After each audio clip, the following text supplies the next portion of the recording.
Alors bonjour tout le monde, bienvenue à notre minute du 17 août. Alors aujourd'hui, on voudrait vous faire part qu'on a une nouvelle section sur notre site web, donc on vous invite à aller le voir. Dans cette section-là, on déconstruit les différents mythes qui se font autour du sujet du système de la santé et des services sociaux. Alors, donc, on va en traiter quelques-uns durant tout le temps de la campagne, jusqu'au 4 septembre. Alors, un des premiers mythes, on dit, le privé est plus performant et plus efficace et plus rentable que le public. Alors là, nous, comme c'est démontré de toute façon, il y a une multitude d'études qui ont été faites à ce sujet-là, comme quoi, par exemple, aux États-Unis, on sait que juste en frais administratifs, là, il y a 23% du budget total qui est dépensé en pure perte, là, en fait, en frais administratifs. De plus, on sait que le privé, pour vivre et pour s'assumer, a besoin des profits. Alors, on ne se lance pas en entreprise de façon désintéressée. Je pense que je vous apprends pas ça. Alors, qui va payer pour ça? Eh bien, évidemment, ce sont les usagers.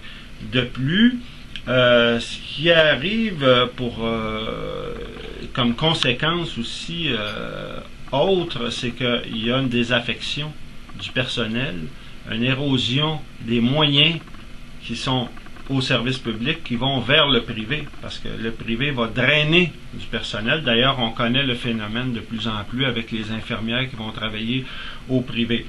Alors, ce sont ces mythes-là que nous, on va traiter sur cette section-là de façon un peu plus approfondie.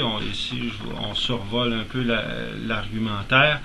Mais donc, c'est important parce que on va nous faire des promesses tout le long de la campagne. Vous vous souviendrez de la fameuse promesse qui est devenue un lieu commun. On va désengorger les urgences. Gouvernement après gouvernement, on dit qu'on va faire ça. Mais écoutez, c'est parce que simplement, on ne prend pas les moyens, puis il n'y a pas la volonté politique de le faire. C'est pas que c'est pas possible de le faire. Une autre chose, on a distribué à venir jusqu'à maintenant près de 800 copies de notre projet de négociation locale. Donc, avez-vous la vôtre? C'est ça, parce que ça vous concerne directement.